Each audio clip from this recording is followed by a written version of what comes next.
everybody. Welcome to 1 Million Cups, Westminster. Thank you all for coming out. Thank you for those of you who are joining us on Facebook. If you comment on Facebook, when we have someone presenting, if you have questions, we'll read them out loud here live.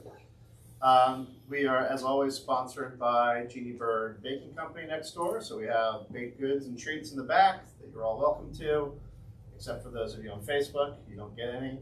And then we have coffee from American Ice Cafe, our coffee sponsor. So thank you to Ben and American Ice Cafe for providing the coffee. And then our community sponsors, of course, are Magic, where we are hosting the meeting today at our offices. And then we have Startup Portal as a community sponsor as well that will also be hosting and providing location for 1 Million Cups at other times of the year as well. So let me just run through real quick what 1 Million Cups is all about for those who are the sort of uninitiated, which I think, Alexa, you're the only one who maybe isn't familiar with this, unless there's somebody else on Facebook. Let's see here. All right, our mission of 1 Million Cups is to lower the barrier of access to education, resources, and connections for entrepreneurs. This mission does not get accomplished without the pillars in the core program, which are that this is about presentations, not pitches, connection, not networking. The culture is to be for the community, by the community. Nobody owns 1 Million Cups Westminster. No one's being paid to do this. And we want to be radically and intentionally inclusive. Our core program design is that we meet every week, Wednesdays at 9 a.m., 2 presenters when possible. Today we have 1 presenter, and then when we have 1 presenter, we then do open up for community updates. So if you don't have like a full presentation, but you've got like a critical update or something you want to share with everybody, be sure to come here and share your update with all of us when we only have 1 presenter. And then we ask that organizations be less than 5 years old. We make exceptions for certain companies that are launching new initiatives. And then we always end with what can we as a community do to help you. This is our organizing team, myself from Magic, Russ Hammett, Vicki Slinkman from Ting, Jonathan Wheaton, attorney at law, Tina Thomas from Infinite Love Project and Action for Kindness, and Julia Snap from Dirigible Systems, and Gabby Rose, who's also from Magic. So without further ado, I will bring back up, returning this week again, is Emily Runkle. This time she will be presenting Ballet Embody. Emily, there you go. Thank you. Hi. Good morning. Thanks for tuning in again this week, because you have to listen to me again. But I feel quite comfortable up here now. So I'm here to talk about a company that I co-direct called Ballet Embody. Last week I talked a little bit about the studio that I co-run called Synergy. Ballet Embody is the resident ballet company of Synergy Space. It is also the premier contemporary ballet company, professional ballet company of the Carroll County and Greater Baltimore area. So I wanted to start giving you guys a little visual. I'm going to play a little clip. Okay. Little clip. This is from this past year. We did our very first version of what we call the Maryland Nutcracker, and instead of Waltz of the Flowers, we actually have our own version. It's called Beach Waltz. It's meant to be like how we all go to Ocean City in the summer. We did a fun little vintagey. Is that house on?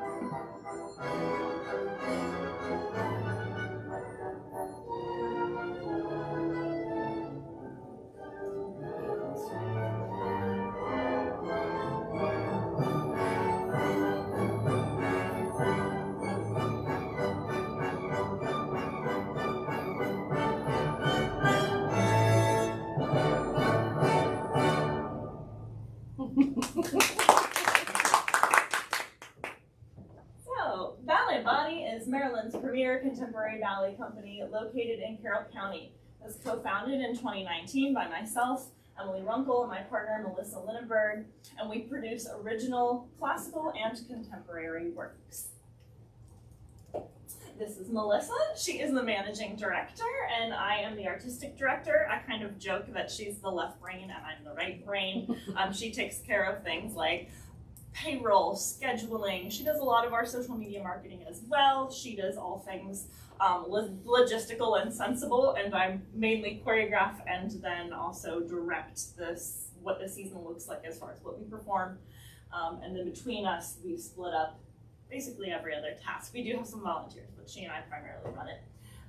Ballet Embody was actually started because it was started originally because I had an idea of a project, and I proposed it to Melissa, and she decided to jump on board and help me with our very first production. But it was supposed to be like just a project. We were going to do this one show, and then very quickly after we realized, I think we really have a thing here. We had a great group of dancers. We got along really well. Our system worked the way that she and I operated.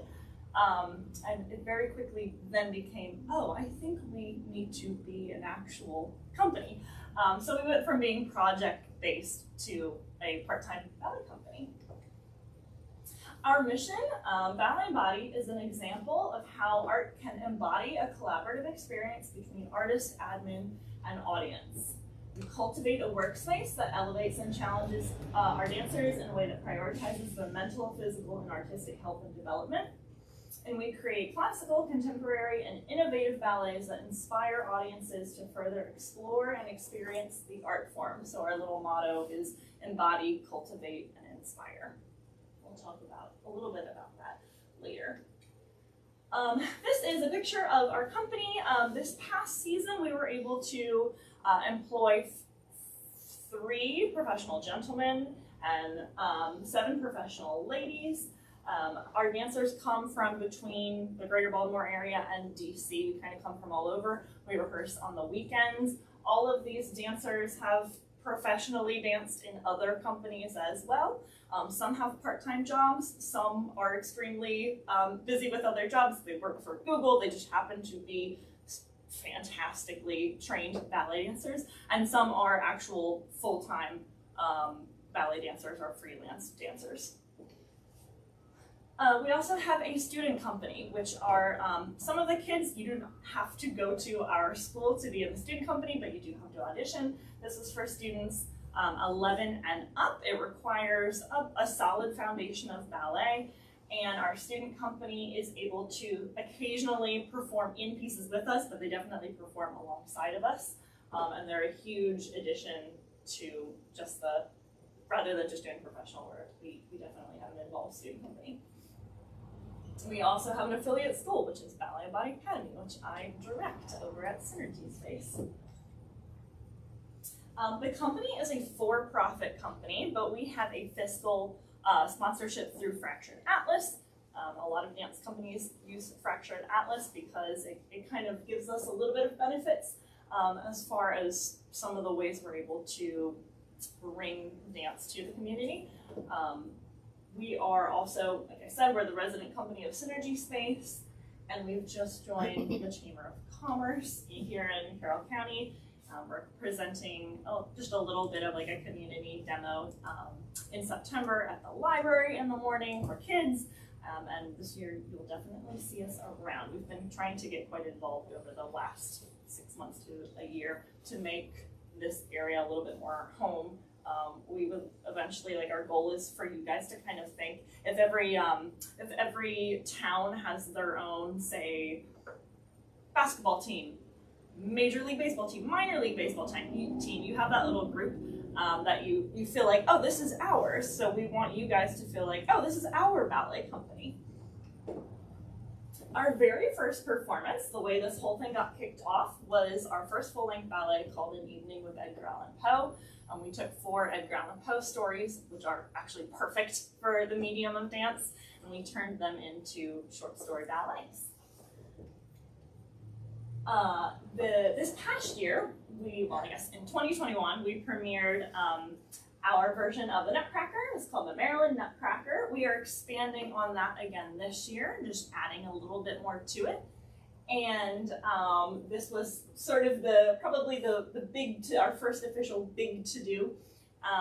We've premiered 5 full-length works. Some of them have been black box, like size productions, but this was our first one in a big theater, kind of mid-pandemic, post-pandemic. And then this May, we had a full-length ballet. It was called Weekend at Marley Manor, and it was a murder mystery style ballet. It was a boatload of fun. As you can see, we had a really great time doing it. This included something that we thought would be really fun for both the dancers and the audience, in that, similar to like a dinner party, the dancers did not know who the murderer was. They drew straws before each show, so they had a different murderer each show. And it just kind of, it was a simple story, but it got everybody to feel involved instead of just like audience members. So, I wanted to talk about our mission statement. Going back to that part of Embody, it's an example of how art can embody a collaborative experience between artist, admin, and audience. So making it participatory and not just feeling like one area of that is more important. The dancers are the most important, the audience is the most important, the artistic director is the most important. Trying to make sure that everybody understands that everybody's input is important and it is collaborative as we work together. We're also trying to cultivate a workspace that elevates and challenges our dancers in a way that prioritizes their mental, physical, artistic health and development. So that means making challenging dances and ballets and expecting a high quality of dance, but also doing it in a way that is healthy and fun and safe. Mental health, physical health is something that, you know, it is tough to be a ballet dancer. Mental health especially, I think, is sort of overlooked, and that is a huge part of being an athlete or athletic artist. So we're just making sure that we support our dancers there so everybody is healthy in every way. And part of cultivating also can be expressed with how our professional dancers work with our student company. So this is one of our professional dancers, Madison, and she came in to coach some of the younger dancers on a role that she had previously done, so they get that like one-on-one work sometimes with some of these dancers.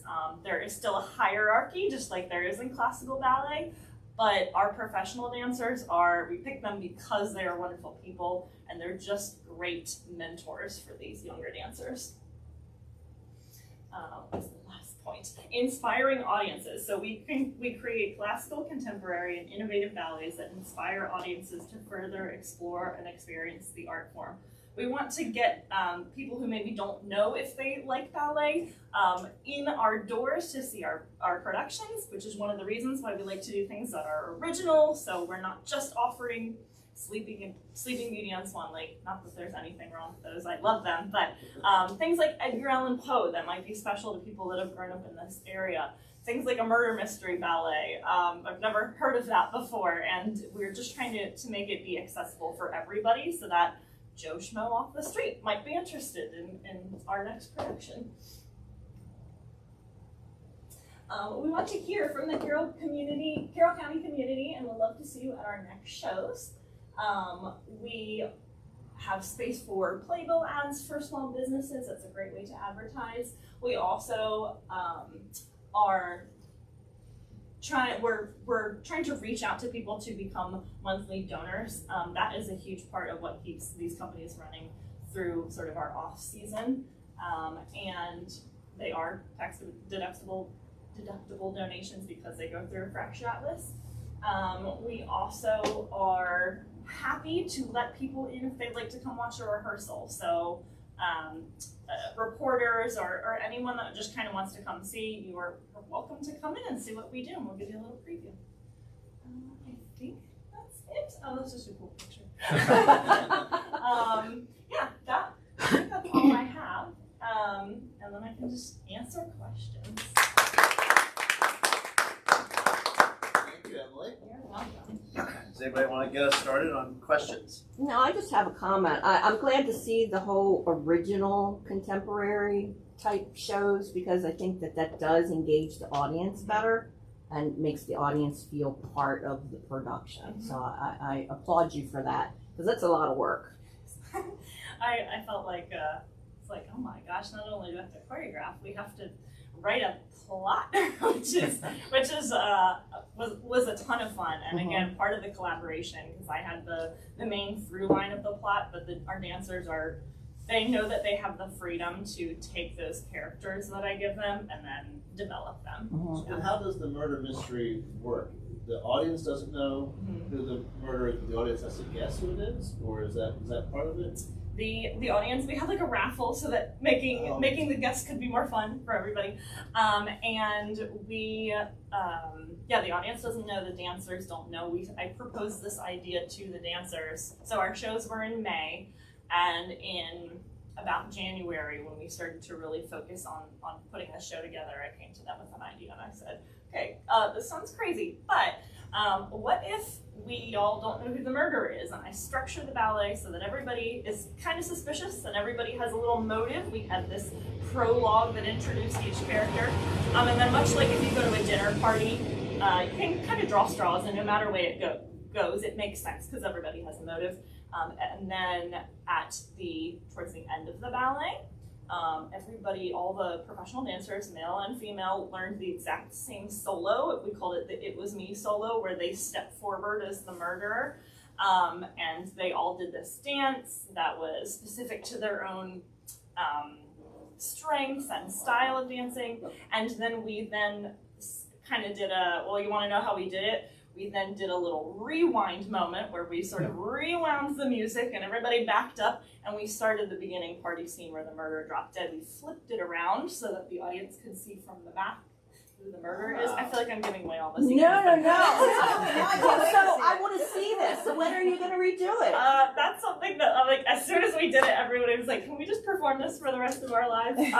Well, that's a press release right there. The fact that you came up with that format. It's an entirely new because I'd be there. I would definitely be in the front row to watch that. We have it on. We do have it recorded, although it is less fun. But you can absolutely purchase that from us to watch. That became very popular during the pandemic. Was being able to buy these ballets to play back. But keep an eye over the next year or two. Maybe it'll come back. It was too much fun to only do once in our life. So. Yeah, and I'd be interested in the Edgar Allan Poe short stories too, because that's such a history for Baltimore. Right, we've done those a few times. So it premiered in 2019, but then last year, October of 2021, we did a couple of our pieces. We have a ballet called The Telltale Heart, which is that story. We did that for the Edgar Allan Poe Festival. Our version of what is normally known as the Arabian divertissement in the Nutcracker is actually Edgar Allan Poe and his Raven. So we've taken parts of that show and we've been able to continue to perform it. That is another one that we will be keeping close in our repertoire because we were quite small when we first started.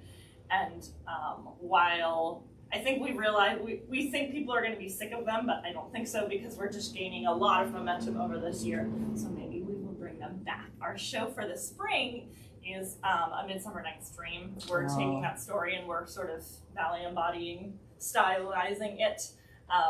But Midsummer Night's Dream, we found out that we are very good at comedy ballet. So Midsummer Night's Dream was perfect. It's a really fun ballet. It'll be next May.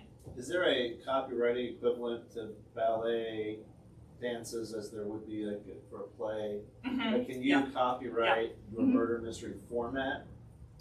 Yes, I guess I better do that.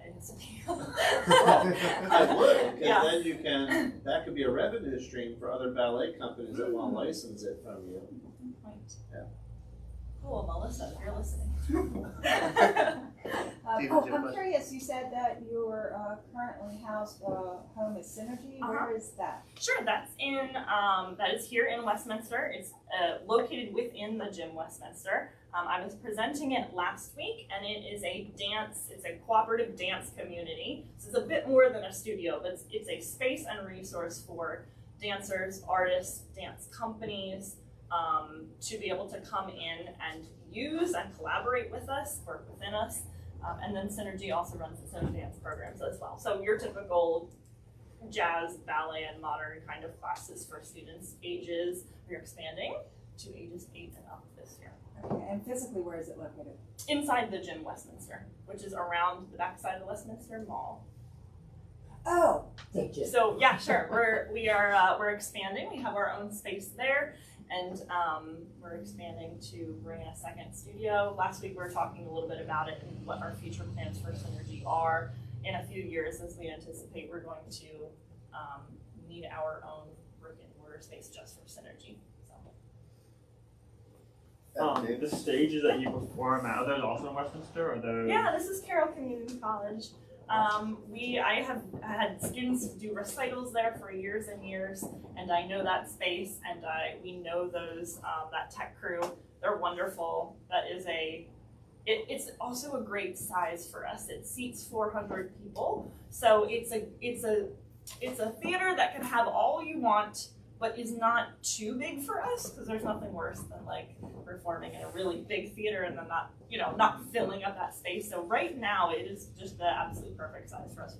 We love that crew. They're so helpful. All the pictures of the big stages are at Carroll Community College. Mm-hmm. And then, do you have any shows coming up in 2022? Mm-hmm. Yeah, we're doing the Nutcracker again, but we're expanding on it. Gotcha. So last year was our very first year. Typically, if you are sort of a small company starting from the ground up, putting on a full production of the Nutcracker is a lot. It's a lot of resources, a lot of people, a lot of money. So we decided to start with a production that was a little bit scaled back as far as the length of it. We still had great sets and costumes and dancing, but it was a little bit shorter than the full-length Nutcracker. We condensed some of the storyline. This year we're adding another 15 minutes approximately onto it, and then by next year we hope to be in full-length production mode with your battle scene and all that stuff. Awesome. But we still have what we would consider to be an evening-length show, and all of that is pretty much, you have all these little like Maryland quirks. So it's not just candy canes and Waltz of the Flowers. Each little dance from Nutcracker has a Maryland twist to it. Cool. Yeah. And I have a question about technology, actually. Mm-hmm. Is there any use of technology in ballet training, like, for example, the way maybe athletes might use for sort of assessing their performance on the court or something? Like, is there a way, because I know that there's technology that exists that like, through a camera view, you could then get the skeletal positioning of everybody, and then go back and rewatch just the sort of the skeletal outline and to see what they're doing right or wrong. Is that something that's ever been used? There is. That's stuff that is definitely beyond my frame of reference and knowledge and head, but there is stuff like that. If you're talking really sort of low tech, then we do use videos all the time. There's a difference between seeing yourself in the mirror, because we always rehearse and practice in front of a mirror, but what you see in the mirror is usually not a very accurate representation of yourself. It helps to step back and look at it through, like, as from third person. So we record pretty much all of our rehearsals. We upload them, and our dancers are able to review them weekly if they need to. That is something that we found to be super helpful, because like every company, we've had, some moments in the pandemic where all of a sudden we all needed to be apart for 7 days. And so we did things like Zoom rehearsals where some dancers were in the studio and some dancers were at home. Not ideal and not super fun, but when you do that enough, when you do that enough, you get to be really good at it, and technology came in incredibly helpful. Just using like Zoom, so that if people were exposed, they could still rehearse. It might be in their living room, but at least they're mentally participating, so they don't feel behind in rehearsals. Thankfully, there's been less and less of that, as we've gone on. But well, there's a company locally that I think they have software that's used for like predicting the movement of a pedestrian on the street. And they turn the person into like a skeletal figure, and that's how it kind of reads it. And I would wonder if maybe they would, if you were interested in it, they might experiment with filming dancers to see the. Yeah. And then you could see the how that might benefit the training. Yeah. Please let us know. Cool. Any other questions or comments from the community? Anything online? All right. Well, we'll wrap it up. And thank you very much.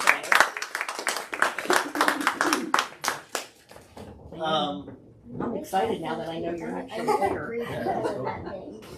Oh yeah? Yeah, they just at my studio too. Do we have any community updates today? Tell us how your talent show went. All right. All right. Chris Abel, You Chris, know let's what. pull up, Carol.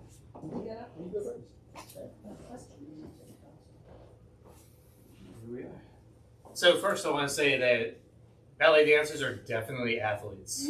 So I agree. I've done ballet and modern in my life, and it's some of the hardest activity Yeah. workout you can do. So you don't have to qualify when you say athletes. They are absolutely Thank you. athletes. Second, as you can see from my shirt, we have Carol Ignite coming up on October 19th. We sent out a call for speakers this week. We have a handful of speakers already, so if you're interested in speaking on October 19th, all you need to do before August 12th is email me at chris@carrolltechcouncil.org with your topic and a short description. And we can get you in there so I can kind of create the lineup, and then you'll correspond with me about what's going on, what you need to do next, and such. That's Carol Ignite, October 19th.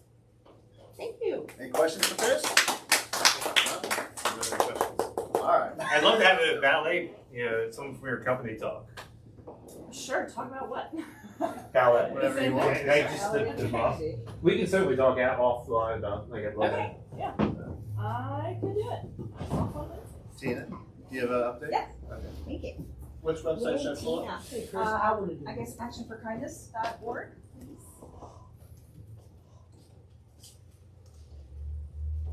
This 2 Saturdays ago, we had the Rotary Music Festival at the community college. And it was all about community supporting community, the nonprofits in the community. Rotary is a nonprofit.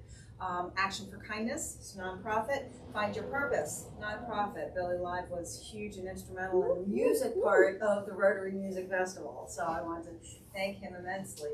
We also had the Beekeepers Association was there. They had honey available, and then the orthodontics of PJS, Patrone, Jarvis, and Sorkin sponsored free Ritas for everybody. So we had a Rita stand there, and people got free Ritas as a thank you for any donation that they gave, including to Carol Food Sunday. We had collections for non-perishable foods for Carol Food Sunday. And luckily we got almost halfway through the time allotted before the storms hit. So it was a success. We didn't have as many people. It wasn't as long as it could have been. But it was. I'm grateful to everybody who participated, everybody who donated. Thank you so much for the community, by the community, similar to what one of the Cubs is. We had a really good time, and we are going to look to work with the college again to have another music festival next year. Nice. So I want to give a shout out to the Beekeepers Association, Find Your Purpose, Action for Kindness, and of course the Bonds Meadow Rotary for putting together the Rotary Music Festival at the community college. Nice. We're grateful. We deemed it a success. We look forward to doing it again. Excellent. Good. I think that's Yay. it. Anybody else? Billy Live? Sure, why not? Come on, What should I pull up? tell us another Instagram. success, dude. What'd you say? I said, tell us another success, dude. No. So many. Find Your Purpose? Let's find your purpose. So last Saturday we had our second talent show at the Carroll Arts Theater. That's the first show that we've done there in a long time. I had probably 13 youth performers. This is us on stage with all of the performers plus some random kids. I have no idea where they came from. But I know where they came from. I don't know how they got on stage. But yeah, so all of these bags, the Rudolph Girls Bookstore, nice shirt, they gave us a book to go with every single winner from elementary, middle, and high school. And we matched it up to be about creativity, finding yourself in music or whatever. So each book was some of the books were books I would even be interested in reading. They were really cool books. And some of them are coming out with movies to those books, and we're thinking about doing something where we get the kids and show the movies to the books and stuff. We have some cool ideas. But yeah, so we gave them bracelets, stickers, we gave away trophies. Now every trophy, I had 8 or 10 sponsors, and every Action for Kindness was a sponsor too. Every sponsor got an individual, their name on a trophy for the kids. So each kid got a different, like it was a Ting trophy, Action for Kindness trophy, a Carol Arts trophy, it was a Rock Salt Grill trophy. So that was cool. You can switch pictures to show a couple of them. Yeah, we had our name up in lights. That's a close up. This is my DJ's daughter and youngest daughter, who is my goddaughter actually, and his wife, and I let them set up their own bracelet. Actually, I'm wearing one of her bracelets now. I was one of her first customers. They made like over $200 for their first time ever doing this, selling bracelets and stuff. So they called me and was like, "You have no idea how much you're changing people's lives by what you do." And I'm like, "All I did was set a table up." In my head, I'm not thinking like that deeply into it, but that they were very happy. Hey, there's Tina. Here's Tina. Lynn, Caroline, and Kim from Faces of Westminster. Yeah. And then that's Billy Live. These two are like some of my favorite. Oh, they are too cute. Yeah, you see them around. Like they live over in Bishop. Their energy is just so crazy. So everything I do, they do stuff with me. This girl too. Her father actually is a cook at Rock Salt. So it's like all these kids in the community that are connected to the community that are coming out and doing these events. That's it for those. So yeah, that was that. And then August 8th, it's a Monday night.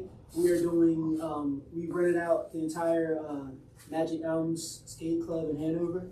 So instead of us like doing it where up to 50 kids or whatever, we just rent out the whole entire place so we can have like 100-something people come. So I don't know what y'all be doing on Mondays, but if anybody wants to come up and skate, I'm raising money to kind of help like refill what we put out for it. But yeah, that's gonna be on Monday. I'm gonna do a flyer for it, and then I'm not sure of the date yet, but we're gonna do a bike ride / cookout on Main Street, where me and Faces of Westminster and Race Pace Bike Club, we got like a whole bunch of bikes donated, and we're gonna give them to a bunch of kids in the community. And we're gonna just be riding bikes up and down Main Street.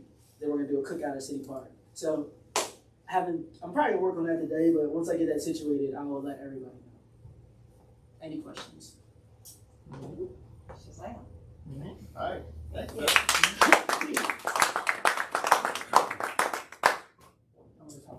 Anybody else have an update? I guess I have a small one. If you want to go to emtweddings.com. EMT. Yeah. So I split my business into two. So if you want wedding, you don't go to Evan Davis Media now. Go to EMT Weddings. I recently met another local freelance photographer, videographer, and we shot a wedding together. And well, this went really well.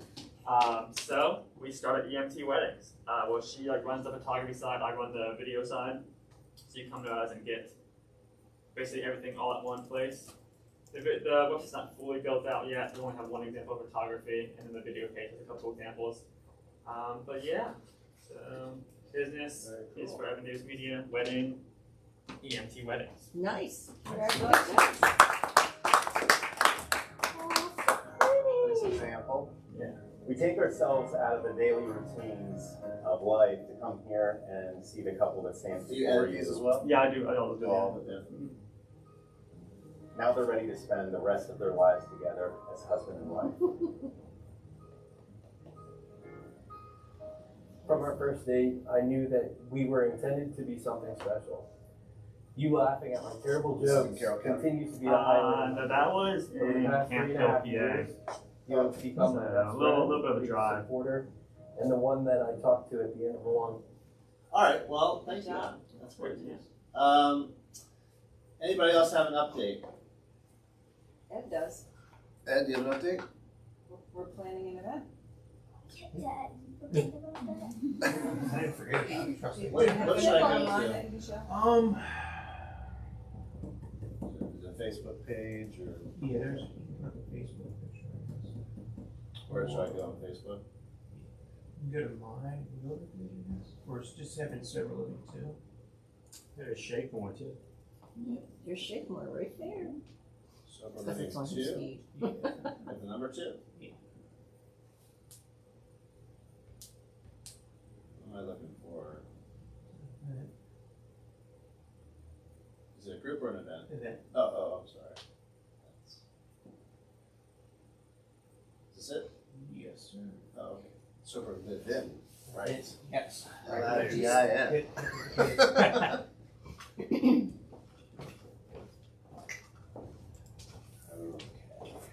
Yes, there's not much there, but my name's Ed Dantel. I am a recovering addict. September 30th, I'll have 2 years clean and sober.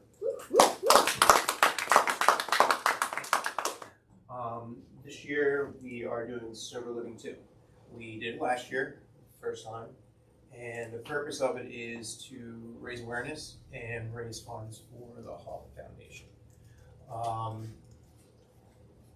Me personally, I've struggled with this probably since I was 15, so pretty much my whole life. I'm dual diagnosed addiction, anxiety, and depression. Fortunately, a couple of years ago, I had an awakening, I guess you could say, and I took advantage of an opportunity to get better.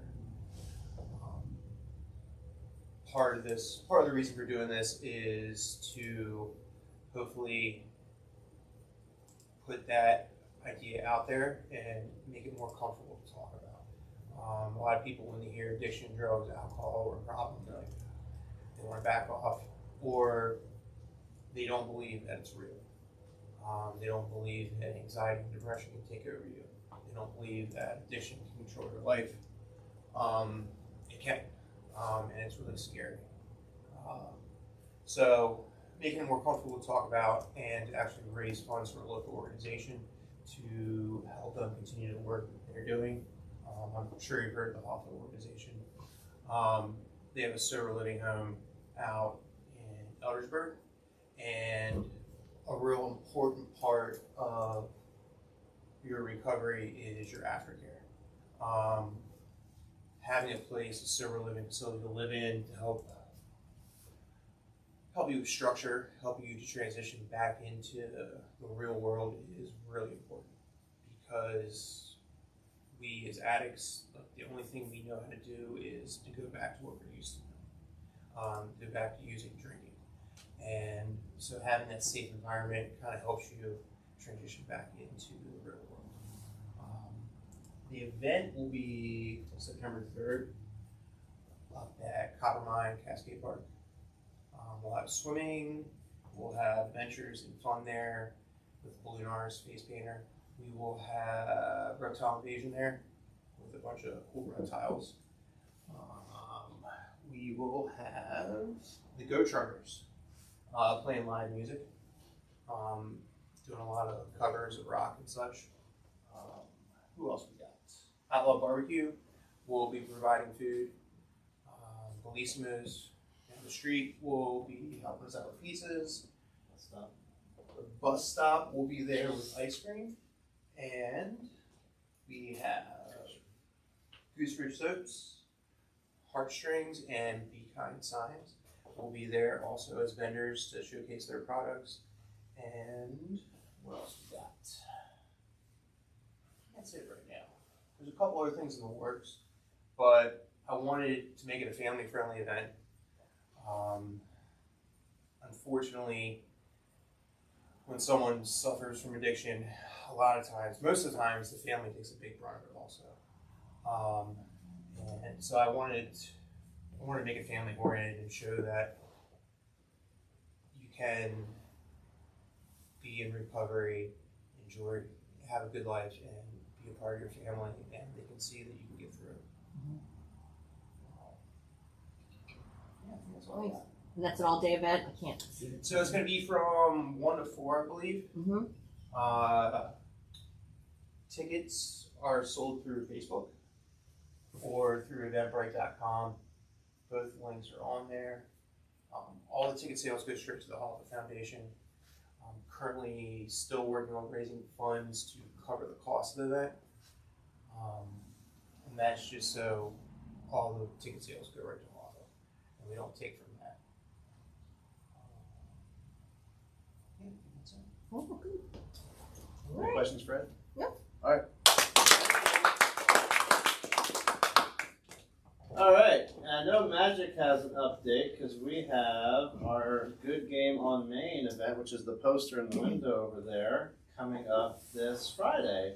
Kim or Gabby, do either of you want to talk about it? Or do you want me to talk about it? I think you got it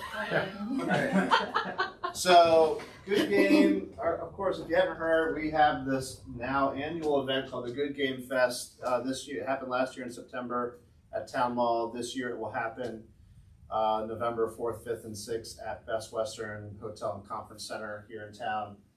It's going to be bigger and better than last year, so be sure to get tickets are on sale now for the Good Game Fest. And already However, have been if you sold. come out, what's that? And already have been sold. And have already been sold. We have vendors lining up. We have already twice as many vendors reserving spots than we had last year. So it's definitely going to be bigger than it was last year. And we'll tease the fact that if you're into Magic the Gathering or Pokemon, there might be some big news about maybe a tournament and a certain amount of cash prize that could be really incentivizing for you. So that's all I'll say for now. But leading up to the Good Game Fest, we have Good Game on Main, which is our monthly summer series where we open up our doors here on Friday from like 6 to 9 p.m. And we have a screen here. We actually have a screen on the other side of this wall. We have a screen in our conference room in the back. We reconfigure all this so that basically anybody, parents, kids, adults without kids, can come and play Super Smash Bros, Mario Kart Ultimate. Is that what it's called? Or 8 or Deluxe? 8 Deluxe. 8 Deluxe. Thank you. And then we now have Mario Strikers, which is like a soccer game, which is awesome. And we've been playing it in the office too much. And it's great. It's a lot of fun. So I think we're the ones to beat if you come out on Friday evening. So it's this Friday. We did one before. We're doing it again this Friday. And then we have one more in September on the 30th. Again, this is all sort of leading up to Good Game Fest. So it's $5. That gets you unlimited play from 6 to 9 on any of the screens here. We'll have 3 switches with all 3 games. And then we have pizza, soda, candy, snacks. We have all the sort of the usual stuff out. We have the gamer energy stuff. Right, we have gamer energy. And if you don't have the gamer energy, we'll make sure the caffeine gets you energized.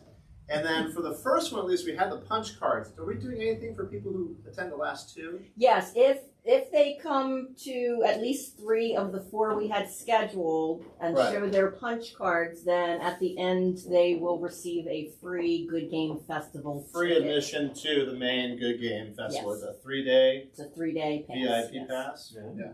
So now those of you, I think there's only 2 more left though, right? Yes, because we've already had one. We'll have a Are these total. useless now? No. We added the one in September. We We did added- before. Yes. Oh, okay, I see, I'm sorry, yes. So, There's 3 up there. we have 3 left, we had 4 total, I'm sorry. So you can still get your free Good Game Fest, GG Fest, VIP pass if you attend the next 3 of these in a row, and these are your punch cards that you'll get when you arrive on Friday. So, We also have giveaways. we do raffles, yep. If you, like me, have kids that are close in age and they're really competitive among the siblings, you gotta be careful about who wins the raffle. But yes, it's a lot of fun. We give out, I think last month we gave out Pokemon cards and Mario plushies and stuff. Right, and Nintendo gift cards, We did Nintendo gift cards too. which we will have this time. The Pokemon online, cards. whatever their online Yeah. shop is, yeah. Any questions about Good Game on Main or Good Game Fest? Oh. It's $5 for 8 players, right? Yes. So So if Yeah. you're a mom and sibling that comes on, it's $5 a piece if you're gonna hang out and play. Yes. and we do accept credit cards, and Venmo, and all those good things. So And it's basically to cover the cost of the event. Right. Basically, So- you're paying for the pizza. you're paying for the pizza, which is probably Domino's again. Anyway, yeah, that's it. Are there any other Magic updates that I'm forgetting? No? Okay. All right. We will be doing a call for volunteers soon, or for anyone who wants to help us clean up We have a lease now at 31 West Main Street rear, the old Kips Auto Garage, big 5,600 square foot garage. We are turning into the Autonomous Robotics Innovation Center, or ARIC for short.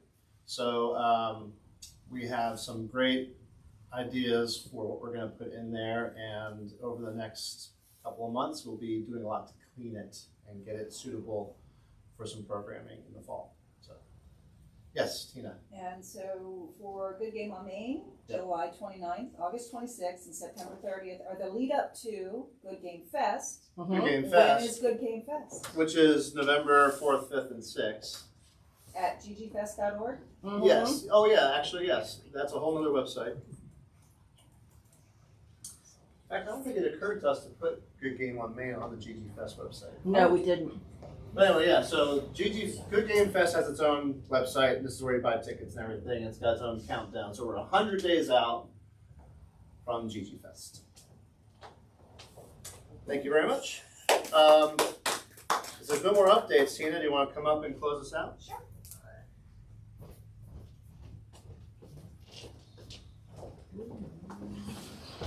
Hi, we are 1 Million Cups Westminster. Thank you to Emily for presenting. We're here to connect entrepreneurs and people in the community doing good things. And we're good people. We're trying to help each other. That's the entrepreneurial spirit, and we have it here in Westminster. So if you'd like to present, get plugged into the people here who can help you grow your business, even if you're not sure which way you should be going with it. Go to 1millioncups.com, the number 1millioncups.com/Westminster. Click apply to present. A couple of questions, easy questions, and we'll get you in and plugged in. Have a great week.